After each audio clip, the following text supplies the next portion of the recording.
Ils attendaient la fumée blanche. Bienvenue sur Affermir ma foi afin de ne plus être un enfant flottant et emporté à tout vent de doctrine par la tromperie des hommes.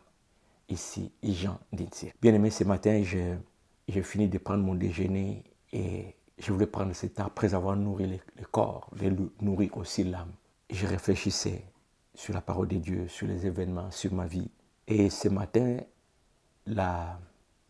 l'élection du pape de l'Église catholique, je ne sais pas si tu es au courant, l'Église catholique qui a perdu un pape vient d'avoir un autre. L'élection a eu lieu. Le nouveau pape, je ne connais pas encore son nom.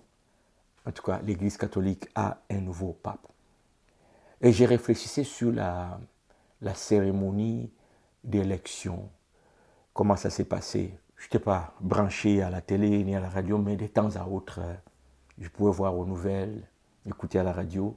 Et il y a un élément qui m'a vraiment touché, qui m'a interpellé et qui fait ma réflexion ce matin. Et que j'aimerais partager avec toi en espérant que toi aussi tu vas être édifié comme moi. Il y avait une foule qui attendait voir la fumée blanche. Selon les traditions, c'est par la fumée blanche qu'on annonce l'élection d'un nouveau pape. Les gens étaient nombreux. Les gens sont restés là pendant des heures. Et je pense que ça a pris 2 jours d'attente. Les journalistes surtout étaient là, venus de différents coins du monde, différentes chaînes de télé et de radio, pour faire des reportages. Et ce qui est intéressant, c'est que les gens sont restés là sans assurance quel jour le pape sera élu. À quelle heure verront-ils la fumée blanche? Les jours n'étaient pas connus, l'heure n'était pas connue, mais une chose était certaine, il y aura élection d'un pape. Que ça prenne 2 jours, que ça prenne 1 semaine, on finira par avoir un pape. Et cela nous sera indiqué par la fumée blanche. Ayant cette conviction, ils étaient là. Personne ne s'est laissé distraire. Surtout les journalistes qui pouvaient se permettre de bouger de là et perdre l'événement. Tout le monde restait là parce qu'on ne savait pas à quelle heure exacte. Cela m'a amené dans ma réflexion dans la Bible au épître des Thessaloniciens, 1 Thessaloniciens chapitre 4 verset 16 que je lis. Car le Seigneur lui-même a un signal donné à la voix d'un archange et au son de la trompette de Dieu descendra du ciel et les morts en Christ ressusciteront premièrement. Oh. En tant que disciples de Jésus-Christ, s'il y a un événement que nous attendons aujourd'hui, c'est celle-là. Et ça, c'est l'événement le plus important. Le rite catholique de lire le pape n'a rien à voir avec la Bible. Ce n'est pas une recommandation biblique. En tout cas, je n'ai jamais vu ça. Je ne porte aucun jugement sur c'est bon ou c'est faux. Et c'est pas bon. Ça, ce n'est pas mon problème. Mais dis-moi, comme chrétien, ayant sa foi basée sur les Écritures et la parole de Dieu, je n'ai jamais trouvé une telle recommandation. Mais vu dans les contextes où ça se fait, pour eux, c'est un très grand événement où même ceux qui n'étaient pas présents sur les lieux suivaient au loin à travers le média. Ils étaient attentifs jusqu'à ce que la fumée blanche qui annonce l'élection d'un pape fasse son apparition dans les airs. C'est à la vue de cette fumée que les gens étaient dans l'euphorie et les gens étaient très contents. Mais après avoir vu cette fumée blanche, qu'est-ce qui est arrivé dans leur vie? Qu'est-ce que ça fait? La fumée a disparu. Quoi d'autre dans leur vie au quotidien? Mais écoute ce que la Bible nous dit. Pour nous qui attendons le son de la trompette, à ce son de la trompette, le Seigneur descendra du ciel. Ce n'est pas la fumée que nous verrons, c'est le Seigneur, le consommateur de notre foi, c'est lui que nous adorons sans avoir vu, c'est lui en qui nous avons cru sans avoir vu. Il apparaîtra. C'est lui qui apparaîtra. Et les morts en Christ ressusciteront premièrement. Il y aura bel et bien résurrection des morts, en commençant par ceux qui sont morts en Christ. Ce qui veut dire, si vous revenez aujourd'hui pendant que toi et moi nous sommes vivants, tous nos bien-aimés que nous avons perdus vont revenir à la vie. Imagine ça. Imagine ça. Mais je vais attirer ton attention sur l'élément, car le Seigneur lui-même a un signal donné. Ici, le signal qui est le son de la trompette, je la compare à la fumée blanche. Cette fumée blanche, on ne savait pas à quel moment elle apparaîtrait.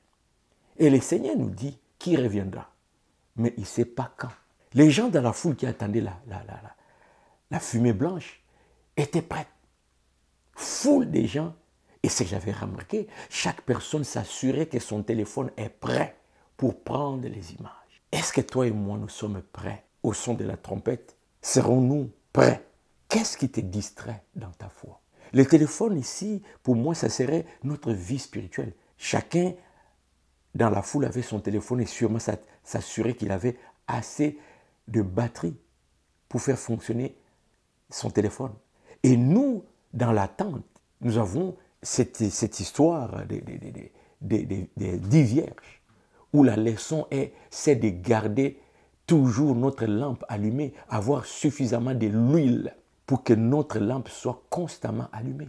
Cela veut dire que spirituellement, toi et moi, nous devons constamment être en vie. Le Saint-Esprit doit continuer toujours à briller en nous. Mais comment peut-il briller en nous si nous n'avons pas une vie d'intimité avec Dieu? Cette intimité qui devrait passer par le temps personnel de la prière et le temps personnel de la méditation de sa parole, où nous nous laissons transformer intérieurement par la parole de Dieu. Je ne parle pas ici d'aller à l'église. Et je ne dis pas ne pas à l'église. Mais ça ne sert à rien d'aller à l'église et de ne pas être transformé. Il y a des gens qui se sont déplacés jusqu'à la place Saint-Pierre pour attendre cette fumée. Dans la foule, chacun s'assurait que ses yeux ne ratent pas l'événement. Si tu vas dans l'église et que tu ne t'assures pas que tu ne rates pas l'événement, tu ne fais rien, mon ami. Tu ne fais rien. Parce que l'enlèvement ne va pas juste prendre ceux qui sont sur le lieu. L'enlèvement, c'est prendre ceux qui dans leur cœur sont à Christ. Est-ce que tu maintiens ta communion avec le Seigneur? Est-ce que tu te développes spirituellement? Est-ce qu'il t'arrive, après le culte, de te poser la question de savoir qu'est-ce que j'ai appris aujourd'hui qui bâtit ma foi? Ou bien tu sors de l'église tout simplement en disant comme tout le monde, oh, on a passé un bon moment. Bien aimé, si c'est juste passer un bon moment dans le sens de bien se sentir, je crains que ça soit passe-temps. Parce que malheureusement, dans certaines églises de plus en plus, là, le lieu de culte devient tout simplement salle de spectacle. On se rend là-bas pour le concert, chanter, danser, écouter un comédien qui nous fait rire, ou un motivateur, ou quelqu'un qui nous lance de belles paroles. Mais en soi, il n'y a rien qui transforme nos vies. L'évangile transforme les vies. Ça ne sert à rien de grandir en nombre. Et en même temps, on ne sent pas la présence de Dieu dans ces milieux-là par le comportement des gens. Mais chaque jour, on y va, on chante, on crie, on parle en langue. Mais la vie, l'homme intérieur ne change pas. Bien-aimés, nous ne savons pas quand est-ce que la trompette va sonner. Exactement comme cette fumée, les gens ne savaient pas à quelle heure, à quel moment la fumée blanche allait sortir. Mais ils avaient leurs yeux sur la cheminée. As-tu tes yeux sur notre Maître, le Seigneur? Est-ce que Jésus fait partie de ton focus au quotidien? Est-ce que tu t'assures que toute ta vie est en communion, tu la vis en fonction du Seigneur? Où est la parole de Dieu dans ta vie? As-tu soif de la parole de Dieu? Médites-tu la parole de Dieu? Est-ce que tu questionnes les prédications que tu entends? Les questionner dans le sens de, ok, qu'est-ce que le pasteur voulait me communiquer ici pour mon développement spirituel? Est-ce que tu questionnes ça?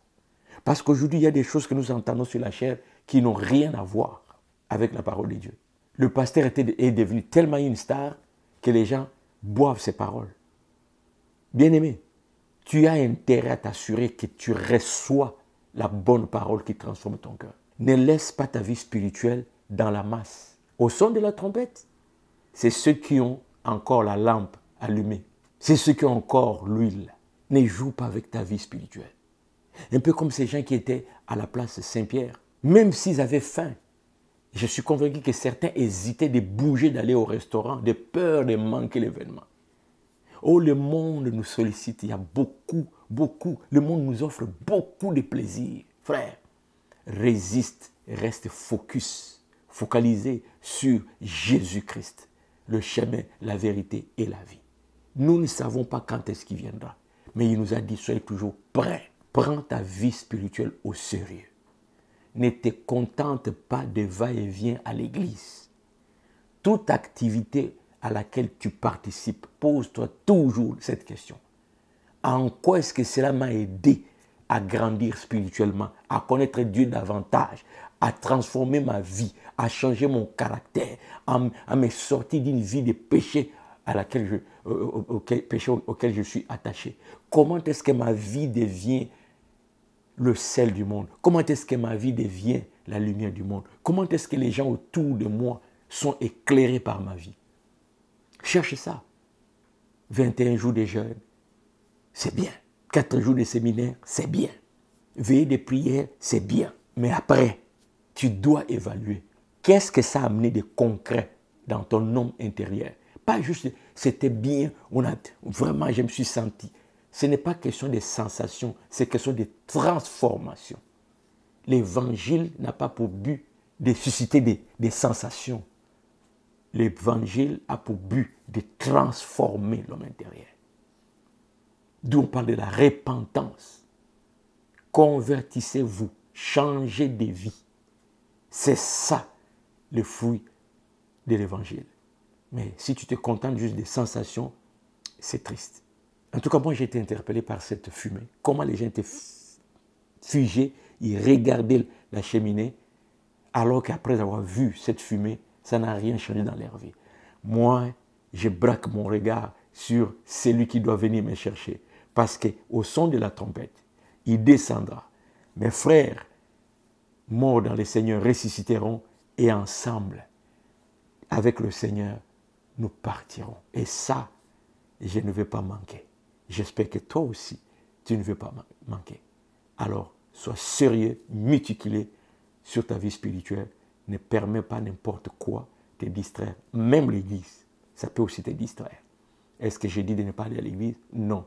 J'ai dit, sois vigilant.